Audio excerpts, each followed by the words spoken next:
Good evening. This is John Warren, publisher of the San Diego Voice and Viewpoint newspaper, coming to you with our program from the desk of the editor, where I'm joined in studio with my partner in this effort, Dr. Leonard Thompson III. I always like to remind you that the Voice and Viewpoint is San Diego's only African American publication, serving 89 zip codes, 17 cities, 39 unincorporated communities within San Diego County. And for those who don't know, San Diego County is the eighth largest county in the country, spanning 4,280 some square miles. And so we come with the belief that people without a voice cannot be heard. And so while we cover the news, we realize that news does not have color, but we bring it from a black perspective. And so this evening, we're honored to have guests with us again. The artistic director for Common Ground is going to be sharing with us a praise report, if you will. And Dr. Thompson was very much involved in discussions of the production after seeing it. And we're going to spend a little time with them. But then after that, I'm going to take you into what is going to be one of many ongoing discussions of Project 2025, which is the Heritage Foundation blueprint for how Donald Trump will change America, and you will believe that you're living in a twilight zone if he succeeds. So we're gonna get started. Dr. Thompson. Well, Dr. Warren, I'm very, very excited to be with you here on this evening. So much is going on in America, but we want to start off with the lighter point and something that said so much as we finished out the weekend, and that is the Day of Absence. The Day of Absence, when I say that, it was a play well done, well directed, and it was just a phenomenal experience that we had here in the city of San Diego, Common Ground Theater, and the artistic executive director, Yolanda Marie Franklin, did a fabulous job and picked a wonderful cast. And you know, I've seen blackface, but it's the first time I actually seen whiteface. So, Dr. Warren, I'm gonna pitch it back to you, and you can introduce our guest for today. Well, our guest is phenomenal. Artistic directors are important. And one of the most important things about this production was that it was done at the Old Globe. And the Old Globe has partnered with the community. They even have their production site in terms of their staging near Encanto, not far from the Malcolm X Library. And I've become a fan of Common Ground through being very close to the late Dr. Dorothy Smith. And Dr. Smith was one of my heroes and friends. And my attitude toward Common Ground, since it was so warm and dear to her heart, as I shared with Ms. Franklin, is that I'm always available to help Common Ground, and that there is no charge for anything ever that the Voice and Viewpoint does for Common Ground. Common Ground has a lifetime pass with this paper based on the relationship with Dr. Smith. And I'm proud to say that Ms. Franklin has done much to honor and uphold that relationship and build upon it. And she represents a new generation of creativity in terms of artistic directors, which we don't have a lot of. So we're excited. And you all were there. I was not able to get to see the production, but I want her to say something about the turnout and the attendance and how people reacted to it. And then I need some discussion about the part that Dr. Thompson played in terms of the post-production discussion. So the turnout was great. Good evening. Good evening, everyone. How are you? It's so glad to see you, Yolanda Marie Franklin. It's so good to see you. Oh, Leonard, thank you. How are you doing? I'm doing fine, Leonard. Thank Wonderful, you. wonderful. And how are you, Leonard? I am fabulously blessed and just excited that you have joined us today. Okay, thank you. And I'm happy to be back here, Leonard. Really, what you do here is amazing, and it's great to have a platform that we can talk about what we have going, and to have people you know how we always say, Yolanda Marie Franklin, it's always a we. You know, Yes. we have a platform in that we've expanded our we because Dr. Warren was a we by himself, and then he began to expand and made it we with us, and we're doing we with Common Ground. That's right. We with so That's many right. other, and I think that we have to keep on saying we, We. and have something because that's what's going to keep us growing. I love that, Leonard. So Yeah. can we get to the play now? Because you did a Okay. fabulous job. Okay. Thank you. Thank you. Thank you. Day of absence. It's a day of absence, a day in a small made up southern town where all of the black people go missing. And they're in all of the jobs such as all of the labor jobs such as maids and shoe signers. And the play was based in 1965. But what we found is that there was a relevancy for the play today. And what people didn't know was that there was going to be whiteface. That Yeah. that is cast a totally black cast, and they all came out in whiteface. Yeah.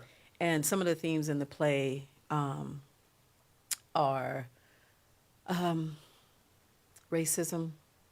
We talk about racism, and we talk about the value of our culture and how we have played such an important, impactful part in America to only be thought less than.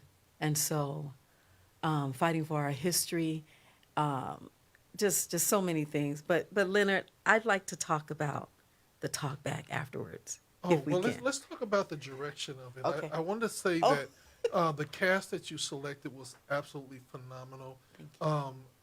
They were, the timing was impeccable.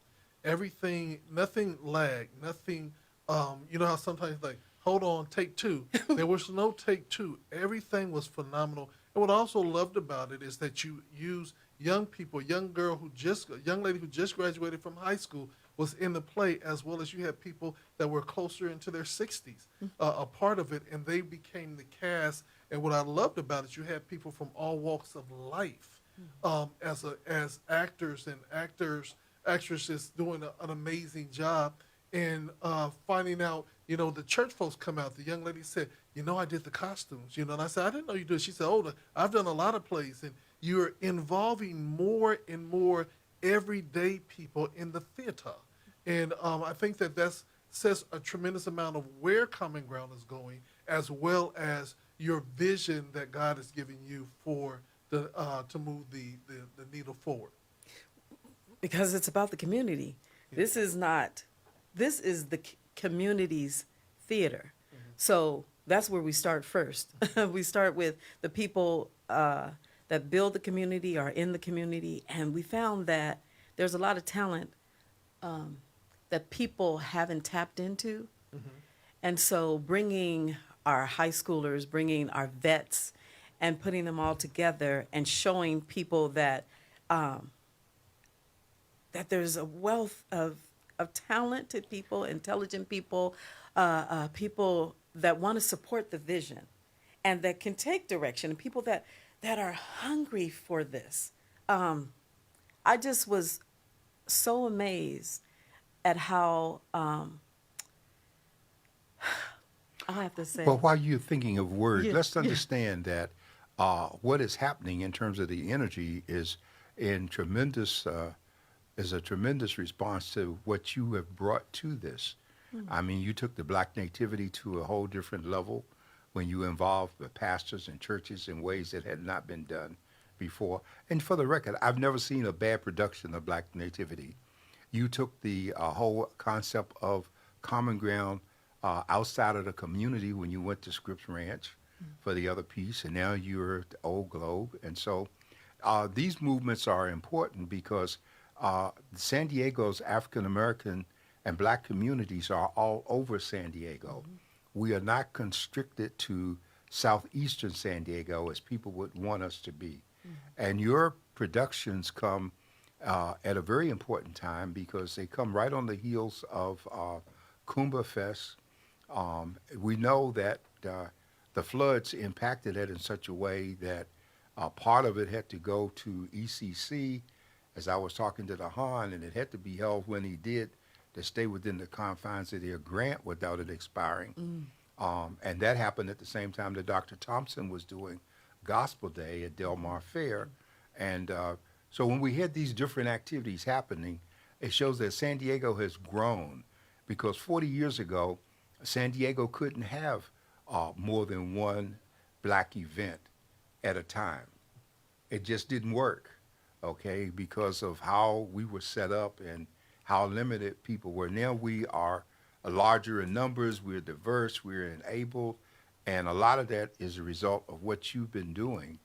And so maybe for the record, we would like for you to just take a moment, explain to the non-theater community the significance of an artistic director, because people hear the term, but they don't really know exactly what it means. And we do a lot with Old Globe, and we hear artistic directors, and we've seen new artistic directors come in for La Jolla Playhouse and all of these, but the community still does not fully understand the role and who and what an artistic director is.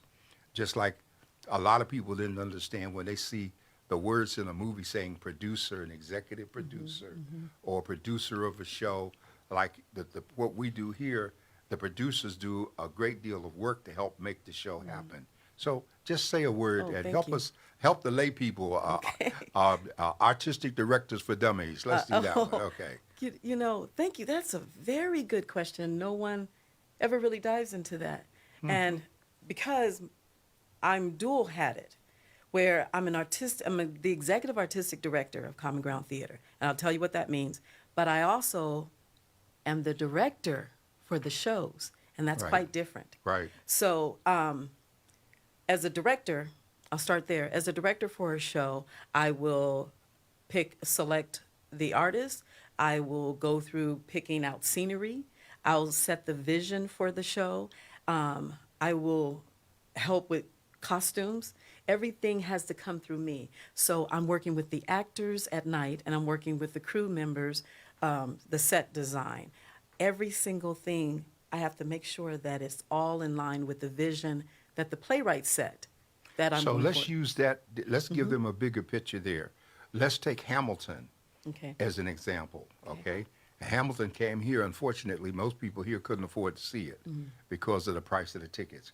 But when I think of Hamilton, then I think of all of these costumes, and I see all the movement and the background and all. So those are all the things that you set up.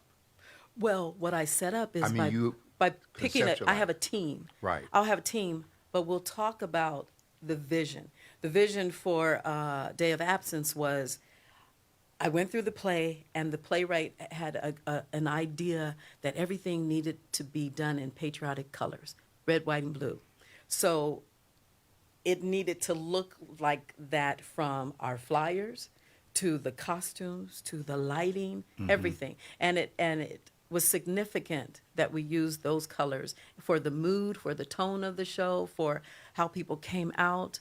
But then talking about an executive artistic director, the difference is what I'm doing is running the company. I'm All running right. the company with, and the board governs it.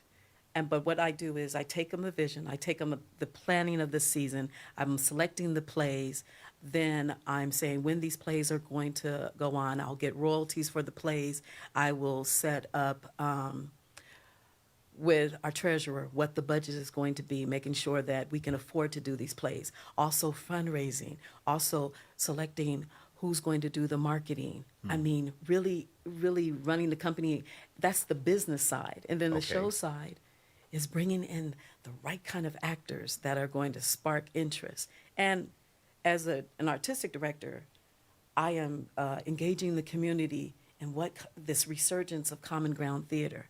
I'm talking about fundraising $250,000 for my next season, season 61 for Common Ground Theater. And so that means partnering with donors, specific donors or people that would like to sponsor or underwrite. So it's like 24/7.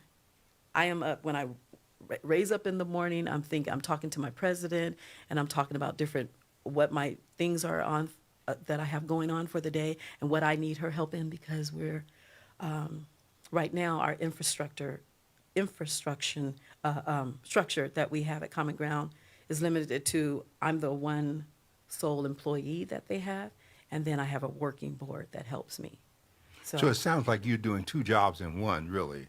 Three jobs if you consider and that's important because most of us have to do that for whatever area we're in, just in terms of making things work. Right. Okay, and so I just thought it was important for us to Thank do you. that because we have a resurgence of the arts underway with the Black Arts Zone that's been set aside, and all of the discussion. You know, I was on the Hill some 50 years ago when the National Endowment of the Arts was created, and it was created by Adam Clayton Powell. And when he created it, he also created the Commission on Arts and Humanities in terms of where monies would go. And for a while, there was a very stormy period because people began to take the money during the radical period with the hippie movement and during the time of the age of Aquarius, and they were taking crucifix and turning it upside down and doing all kinds of things, and people backed away from the arts in many ways. Mm-hmm. And so San Diego has never had a true resurgence of art. There are a handful of people like you and Dahan and one or two others that are trying it. And we were just mentioning M. Laffey, who did a great deal in terms of hands-on in her day when she was well and able to do so. Floyd Gaffney was outstanding, and he was responsible for a lot. His daughter, very involved with Moxie in terms of continuing family involvement in the arts. And so I just like for us to have more discussion, and I wanted to do this because I wanted people to see you beyond just those productions that have been done, that there are things yet to be done. And we know there's some partnerships to be had, especially between you and community actors and Sister Hamilton and all of her greatness. And I think it's a phenomenal time when we have people such as the likes of you all that can work together and produce, and perhaps we can bring this community back to the arts. Okay, you know, I'm gonna just say this and not belabel it, but the name of it is escaping now. There's a theater in Washington D.C. down in Southwest, and so many great people got their start on the stage of that theater. People like James Earl Jones, who did The Great White Hope. Before it ever went to Broadway, it was there on that stage. People like Amar Baraka, Leroy Jones, when he was doing things during the height of the movement, showing that white America had wrapped the white woman in the flag and given her over to blacks as a distraction. It's just all kind of powerful statements that have come out of theater, and we've gotten away. You know, Nikki Giovanni was at Howard back when I was there. And so we have all of this talent, and San Diego has been starved. It's been a desert in terms of much of this, the kind of stuff that I grew up on. And so I'm excited about what you're doing. And Dr. Thompson, I did, you know, the mistake of letting me talk is that little file cabinet opens in my mind, and I start giving you all that stuff. Well, you know, one of the things that I say is that it's a good thing. And one of the things that you said is that you're the only employee of Common Ground Theater, but don't get it twisted. The people that are contracted to be in the plays and that are working in plays are receiving stipends, and so this is just not a free. Everybody gets do it, but you are actually having them on stipend, and most theater companies have their actors and everybody on stipend and not on payroll. And so I just want to give that to people that this is just not. This is a big operation, and she is taking on not only the artistic director role, and that's the business side of it, but also the director and the creative side. And so it is an opportunity for so many of you people that are interested in theater to get involved And again, you could walk into a situation that could put you somewhere that you could never imagine unless you invest in your time. Really, because we're a professional community theater. And I say that because there are standards and there are policies and procedures and best practices that we have people follow. So people are actually contracted and they go through every aspect of being part of a professional theater. So it's a really place where you can be grounded and you can learn and you can explore what you really want to do. We're like dream makers. Well, you stand in tall shoes, okay? And, Oh. and San Diego is not a DC, you know. My first entry into college was through the College of Fine Arts at Howard. And, you know, there we had, we stand on the shoulders of people like Paul Robeson Oh. in terms of all that he did, you know. A man that was not only an athlete and attorney, but such an outstanding actor. I believe when he did Othello in Russia and got to that scene that is so powerful, it said that one of the Russian gentlemen in the front had a heart attack because he thought he was actually killing this woman. So convincing.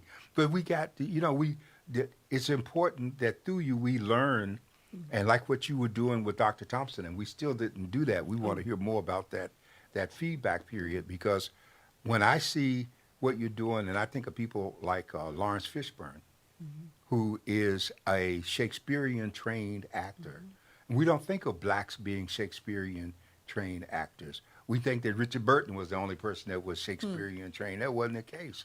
And so that's so important, because that's different in terms of the sacrifice that it took. When you go into Denzel's Family Sacrifice or Wesley Snipes and all what the families did that embraced the vision of the young people. So you're standing in a place to embrace visions like that. And I think you're going to produce some of those replacement folks. Make him talk about that part before. Okay. Yeah. Okay. So we invited Leonard and Iris Anderson for our Sunday show to be part of facilitating the talk back, the discussion afterwards. And what happens is we start off with 3 questions. The 3 questions are, why this play today? It was written in 1965. So why this particular play today? What was your take back from the play? And which character were you most similar to or different from? And then we'd have our guest answer those questions. And Leonard. Well, one of the things about it, I'll make it quick and to the point, Dr. Warren, they had a rocking chair up there. Okay. And they thought that I was going to sit in that rocking chair. No. And I looked at that chair, and the chair looked at me. And then they brought one of these old chairs that you see in the schoolhouse some 30 years ago. Yeah. And them big sturdy ones that you can throw across the room and it won't break. Right. And that's where I sat. Okay. You had to start with that. Leonard. So, I said, y'all ain't gonna have me flip over in front of all these people. But basically, it was just a wonderful talk back about how things were impacting. But what impacted me more than anything else were to hear the actors throw their 2 cents in, but then to see the impact of the audience. The talkback of the audience, we could have went for an hour with the talkback from the audience. Everybody had pertinent things that they were feeling. They said, who do you most connect with as a in the play? And I said, the brother who came back and act like nothing ever happened. What you mean? I wasn't here yesterday?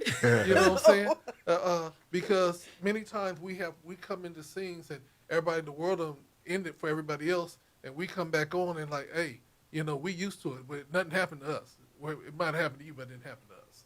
Because that's our culture, our people. We're resilient. When people are out there committing suicide because they can't handle it, Yes. we're used to handling it. We're used to starting over. You can't hold us down. Well, and the theater is the place in every culture and every mark of civilization. Theater has played a role in helping people get through those kinds of times. And so Absolutely. that's very significant. We have some veterans that have come on and worked with Common Ground, and said that it saved their life. Yeah. It saved their life. Well, we're excited that we were able to do this with you. thank you. We've got to move on to this topic. Yes. There's so much to it. Well, And- Dr. Warren, you know, you got to pitch it. You know what I'm saying? Because she got her little fancy water. We ain't going to even talk about the fancy water. Okay. But you know, they said the day of absence, and I think it's so apropos about what we get ready to break into right now. Yeah. Oh. Yeah, because it seemed like they're trying to get it to go back to there. And we are going to get to a day of absence if we don't react to what I'm about to share. Okay. Okay, so on that note, and please be welcome to be here because there's so many of us that we want to hear what I'm saying. Several weeks ago, I was one of the first publications to make people aware that there was such a thing as Project 2025. And Project 2025 was intended to be a blueprint for the second term of Donald Trump as president.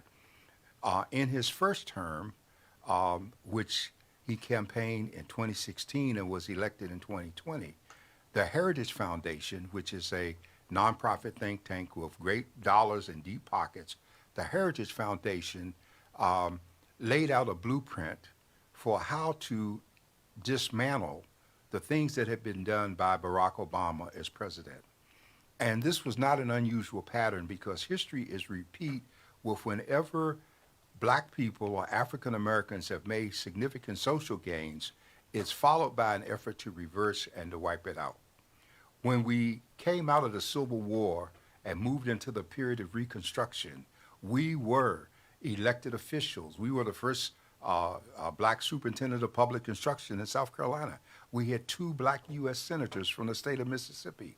And my great-great-uncle was the first black congressman from North Carolina. But by the year 1900, all of those gains had been wiped out because of the white reaction that came, because Rutherford B. Hayes made a deal with the South in terms of getting them back into the Union that said that if you come back in, we'll let you do what you want to do with your colors and we'll call it states' rights.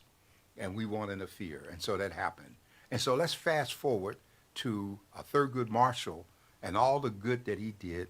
One of the few people I know that ever argued some 30 cases as the Solicitor General of the United States long before he got involved in civil rights and never lost a case. And he becomes the first black member of the Supreme Court. He retires, and then they put in the clown, Uncle Clarence. And Uncle Clarence comes in, and his goal is to be a black face instead of the white faces in your production, and as a black face to then go against everything that would have been a continuation of what Thurgood Marshall did. I'm sorry. Now, Dr. Warren, I think that it's very important that we noted that they sidetracked us with Clarence Thomas all about the pubic hair on with Anita Hill. And so people went to his defense because of all of that stuff, but we didn't realize that they were trying to get us to get behind this person that was going to be detrimental to all black people. Well, it wasn't. And we didn't do our homework. Yeah, but it wasn't sidetrack, okay? And let me just say for the record, and I know for a fact, that everything Anita Hill said about Clarence Thomas was true. All right? Everything that he did, from the pubic hairs to the coke to the whole thing. But that's not the issue that we want to show. We come down now, he's the longest serving member. Now we've come to a black president who had no scandal and did great things, left us affordable health care, which everybody is benefiting from, the same way we do Medi-Cal and Social Security, Medicaid rather.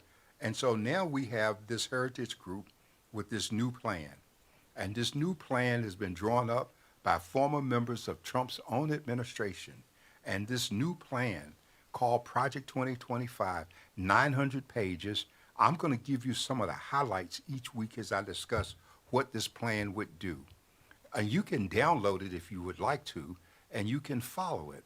Because let me just say that the Heritage Foundation, which is a part of the Heritage Institute, in Washington, D.C., you have things like the Urban Institute, and you have all of these different groups of people who are out of office, and they get grants and they get salaries transferred to these entities that pay them while they engage in all of this research and preparation for the next time that they might be empowered.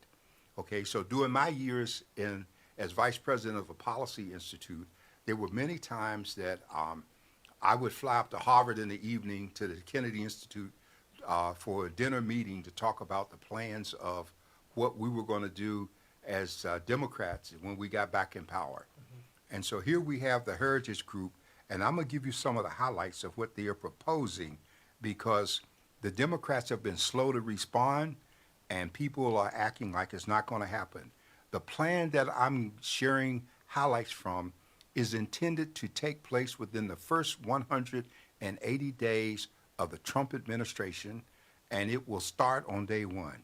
So what is proposed for it? I'm going to give you, okay, in the 2024 presidential election, the project aims to recruit first tens of thousands of conservatives to Washington, D.C. Now, why are they going to bring these people to Washington? The president, as the chief executive under Article 2, which is the executive power, because Article 1 of the Constitution deals with the Congress, Article 2, the executive, and Article 3, the judiciary. And so Trump plans to fire over 50,000 civil service employees immediately upon taking office and replace them with the people who are now being recruited with the one requirement, that is a professed loyalty to Trump. It's almost like having the Antichrist show up, and all you need is to have the 3 6s and you can come in. And so, and that's the whole thing. The Republicans have characterized this as replacing these people, and is calling this a part of the deep state, okay? This is for the next Republican president. So what they're saying is, if Trump doesn't get it, as crazy as he is, they're not going to stop the campaign. The next time they run, at some point, they're going to get another Republican president, and this plan is going to be put into effect. So they're calling this a version of unitary executive plan where the president will have absolute power over the branch upon inauguration. You get that? Right away, upon inauguration, all right? And so what does this mean? This means then that upon inauguration, Trump has promised that he's going to do several things. He has promised that all of the participants who are now on trial or in jail for the January 6th attack on the Capitol, that he has called those people political hostages, and since they are being charged with federal crimes, he has promised to pardon all of them in blank right away. And so we've already seen him pardon people like Paul Manafort and some others, and he's going to do that. That's one of the first things he's going to do. Okay, but once he gets beyond that, he's going after the federal government and its agencies. So I want you to listen to the things that he's going to do. He wants to dismantle the FBI, the Federal Bureau of Investigation, okay? He wants to dismantle the Department of Homeland Security, DHS. So you know these two things are important because the FBI will no longer be able to investigate like it has done, and he's going to not only dismantle those, but he's going to use the military along with the replacement to go after his political enemies, okay? He's going to sharply reduce environmental and climate change regulations. And why?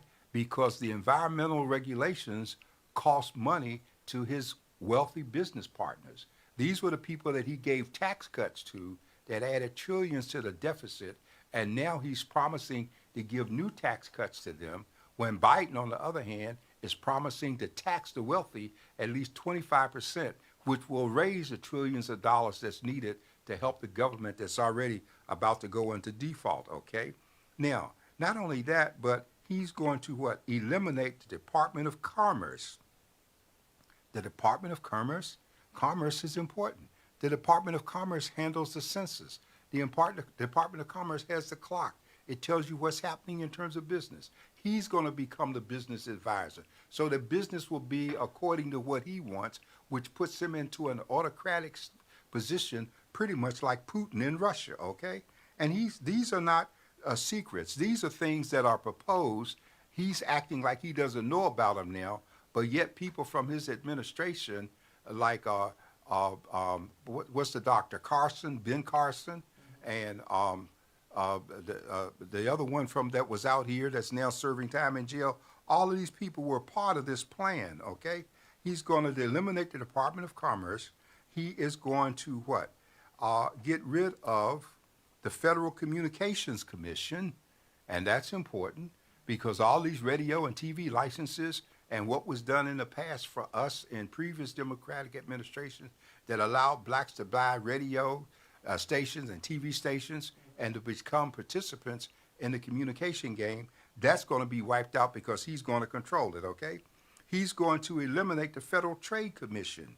And that's very important because the Federal Trade Commission is the entity that gives the approval when we're testing vaccines and we want to see how they work. We just can't produce a product in the store and just go out and throw it to people. Well, we know how Trump feels because he told folks to drink bleach and Clorox. And so we know that under him, we had 1,300,000 people that died of COVID. Well, he's going to come back and help the morticians build on those numbers and get some more people killed, okay? He's going to abolish the Department of Education. So all of you wonderful, the black folks out there that have these student loans, oh, the loans aren't going to go away, but the department is, which means there won't be any future loans. And if there are no future loans, then we're going to go back to where he thinks he wants us to be. If we're not educated, we're going to fall off the grid, and some of us are going to wonder what happened. What happened is that we're not paying attention to what's going on, okay? He's going to transfer what's left of education to other agencies if he doesn't just terminate the stuff outright, okay? Now, he's going further when it comes to the government's explicitly rejecting abortion as a health care issue. And so first we get Roe v. Wade abolished. Now there won't be any chance for medical treatment. We've already moved in the direction of the states enacting laws to put doctors in jail if they even do something to work with people. And so all of this is a part of his plan.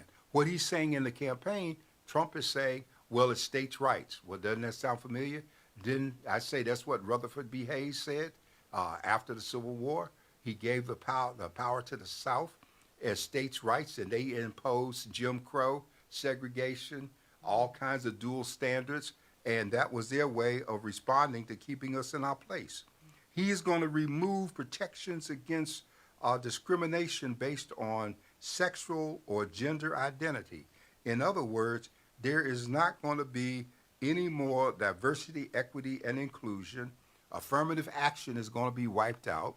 He is also going to criminalize pornography, and so anything that is considered pornography is going to be a criminal offense. Now, that's important because over 60 years ago, when the Supreme Court was hearing a pornography case, somebody asked a member of the court, what is pornography? And the justice who responded gave an answer that has resonated over decades. And here's what he says.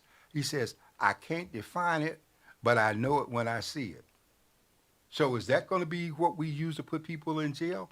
Well, let me just show you between abortion and eliminating contraceptives, those things there are going to come into play. Back in the 60s, I believe it was, there was a case in the Supreme Court called Griswold v. Connecticut. And in this case, the question came up as to whether the federal government had a compelling interest in what happens in your bedroom.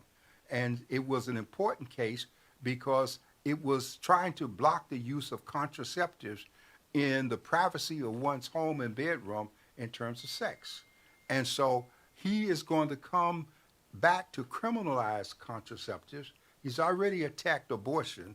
He's moving to criminalize contraceptives, and he can do that because he has a Supreme Court now that's 6-3 that can go back and reverse the Griswold v. Connecticut and any other cases that come close to this. We know that he is going to do something very interesting, that he will immediately deploy the military for domestic law enforcement, and that he will direct the Department of Justice to go after his enemies by invoking the Insurrection Act of 1807. Now, this is significant. If you ever saw the movie with Denzel Washington called Siege, and it is a poor rendition of the book itself, the movie does not do the book justice. If one could ever get their hands on a book, it's a rare book. Siege really gives the story of how some black ex-military people took over the city of New York. They cut off the tunnels, the trains, the buses, and everything, and they held us hostage. And it wasn't long after that book came out that the same thing happened in Washington, D.C., that a group took over 3 sites, one of which was City Hall. And one of the things that happened there was Marion Barry was a councilman at the time. He got shot in the butt. We all wondered how that happened, probably running. And then they took over the Jewish place, and so B'nai B'rith office, and they took over these offices. Okay. Well, in this movie Siege that Denzel is in, what happens is the military is deployed to round up all Arabs the same way we rounded up the Japanese Americans for internment in World War II. What's so significant about Siege is that when the book first came out, I missed getting it right away, and I was looking for it, and guess where I found the one copy I could get my hands on? It was in a bookstore in Mexico City. And that's because the relationship between Castro and South America and all those elements of people was different than the relationship of America that had already was in effect at war with them and trying to have people go in to assassinate Castro at the same time that he was courting the Russians. And that was a precursor to what we just had happen last month when these Russian destroyers show up in Cuba. And that's a reminder of the Bay of Pigs and the fact that Putin is saying, if I can get my ships within striking distance of the U.S., just like you're messing with being in striking distance helping Ukraine. So all of this stuff gets to be very important. Now, but that's not the end of it. That's not the end of it. He's going to recommend arrest, detention, and deportation of undocumented immigrants across the country. We got 11 million people that are undocumented. He's going to arrest and put them out of the country. And he can get away with it since he's already abolishing Homeland Security. And what's under Homeland Security? The customs is under Homeland Security. Border security borders are under the Border Patrol is under Homeland Security. So he's going after all of these things at one time. Now, what's so significant about this is that this part, in a sense, is not new. Because as I recall, back in 1968, there was a effort. It wasn't in '68. I'm sorry, but back during, I believe it was the Reagan years, there was a bill, H.R. 1, and H.R. 1 was called preventive detention, and H.R. 1 came after the Watts riots, which was '65. So after the riots, America began to go back to old military bases that had been closed and to open them up and start preparing them to be used as detention centers. And one of the things they did since D.C. is under congressional control, they enacted what's called preventive detention. And under preventive detention, your constitutional rights to go before a judge at speedy trial and examination get suspended. So in Washington, D.C., there are people who have been arrested just on suspicion of being a problem, and they are being held in jail indefinitely as if they were at Guantanamo Bay without the right to go before a judge because that's preventive detention. Get the word preventive? You look black, you might be a threat, so we're going to prevent you by detaining you in terms of doing that. So he doesn't stop that, okay? So he goes on a little bit further because under Trump's approach, all of the people who are on death row in our prisons would be speedily executed. And the whole idea is we are not going to waste any money on appeals and trials. You have been tried and you have been sentenced to death, and there's no reason why we shouldn't just have speedy finality of such sentences. And that's what they call it. Promotes capital punishment and the speedy finality of such sentences. And so these are things that are intended to take place, all right, with this whole Trump as president. And you would think now we have the Democrats who know more than anyone else that we can't afford to have a Trump presidency. We already know that the Republican Party in the House of Representatives have been Trumpetized. They are sold out. They are cult 100%. We know that he controls them in the Senate. And so that's that first branch of government. He's going to get control of the executive, which is Article 2, the second branch, and he's already controlling Article 3, the judiciary, since because he got 6 of the 9 judges, and if he gets elected, then Alito and Thomas will step down, and he will be able to put 2 more, and that when he has 8 judges on it, the Supreme Court, as we know it, will no longer exist for the next 50 to 100 years. So these are the things that we're in trouble with. And the Democrats are fighting over whether or not Biden should stay on the ticket. I want to read an editorial that I have for this week. And then I hope that as we open this up, and I can't see it as well, but I hope that we have comments. Each week I'm going to be going into this Project 2025 plan to let you know what is in store for those of us who decide, well, I don't like the way things went, and so I'm not going to vote. And the no vote is a vote for Trump. So this is this week's editorial. President Biden, the Constitution, and Race. The Democratic Party needs to pause and reflect on the real issue, which is race, and not an aging president. Once again, we see the Kool-Aid of division being swallowed, not by the MAGA right, but by Democrats who know better and openly profess a love for democracy and the Constitution of the United States. So the question is, how can we love the Constitution and at the same time only obey those sections that agree with our way of thinking? Important question. When President Biden wins re-election, and I didn't say if, his age or any other issue only becomes a problem when there are signs he is unable to fulfill the duties of the office. The 25th Amendment to the Constitution, which was enacted in 1967, by the way, handles the succession process by setting out how the vice president assumes the office of the presidency and how the office of the vice presidency is to be filled. The elephant in the room is Vice President Kamala Harris, who happens to not only be a woman, but also black. This is the same black woman who was Attorney General of the largest state in the United States Union. She was an elected U.S. Senator from that same state, which gave us the U.S. Supreme Court Justice Earl Warren, and Earl Warren was the Chief Justice, although he had been a former Klan member, who was responsible for the passage of the Brown versus Board of Education decision desegregating our schools, okay? Now, this is also the same state that gave us President Ronald Reagan, considered the godfather of conservative right Republican Party.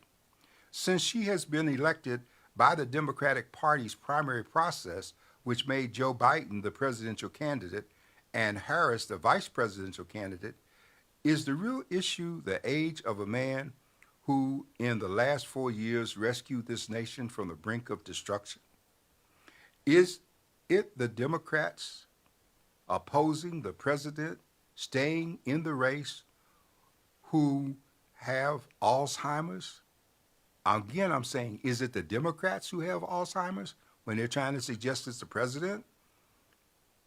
They're the ones with memory loss rather than the president, who remembers what he has done. They don't remember what he's done and how he rescued a struggling nation.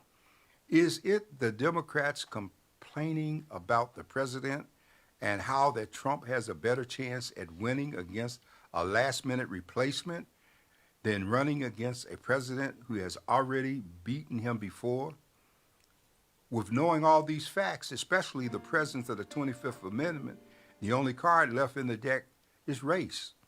It appears that some white liberal Democrats just want a black woman or they don't want a black woman in the orbit of really becoming president, and they would rather disgrace and destroy a good man because of a bad debate than take a chance on a black woman running the White House. Something to think about. Let's not get it twisted. It was a black congressman from South Carolina, James Clyburn, who motivated black America to vote for Joe Biden when it appeared that he was out of the race for the presidency. It is the black vote that put him in office, and it is the black vote of the Congressional Black Caucus who, in this race for the White House, is standing in unity with the Democratic leadership of the House of Representatives in a Republican-controlled Congress against whimpering calls from a few Democrats for the president to step aside. Once again, the clarion call is to stand with the Constitution and not be like the Supreme Court, who is now stumbling upon all it stands for in an effort to protect and insulate the very convicted felon that we, the people, would keep out of the White House. A move to oust President Biden would surely guarantee an election victory for Trump. That's this week's editorial. It has gone to 240 black papers around this country. I know for a fact it's running in the next issue of the Oakland Post. It'll be in the Mississippi Link. It'll be in New York. It'll be running in Chicago, in Baltimore, L.A., and throughout the country, Florida, Texas, the Carolinas, Georgia, all of these places, our papers will be running this as we make a show of support for the president. And so, my dear listeners and my colleagues here, I needed to get this out because we need to become aware and pay attention to what's going on with this Project 2025. And I believe Dr. Thompson is going to be putting up where you can find it on the internet. If you have questions or comments, you can always email us to the Voice and Viewpoint or here. We want to hear from you. This dialogue is not going to go away because maybe with this dialogue you will be reminded that you don't really have a choice in voting if you still plan to live in America. Well, one of the things, thank you, Dr. Warren, for a great editorial, but also the beginning of our conversation on Project 25. We have pinned up the link where you can download it. It's what, 900 pages? It's 900 pages, but there is an executive summary that might be of some help to him. And so for those of you guys that don't understand the executive summary, that means that there's a short didactic version, if you will, of it so that you can get through it much quicker than reading all 900 pages. But for those of you guys that are going to continue to discuss it and really want to have deep conversation, you're going to need to read. This is the biggest thing. It is a game plan. It reminds me of the Willie Lynch papers. Yes. It is a game plan. It reminds me of the Willie Lynch papers. You might be saying, well, Dr. T, what are you talking about? Look up Willie Lynch papers and read them and see the game plan. And everything in that game plan, Willie Lynch was able to accomplish just by putting it out there and people follow the game plan. This is the Willie Lynch papers. The Willie Lynch letter. Excuse me. Yeah, the Willie Lynch letter on how you control a Negro. Yeah.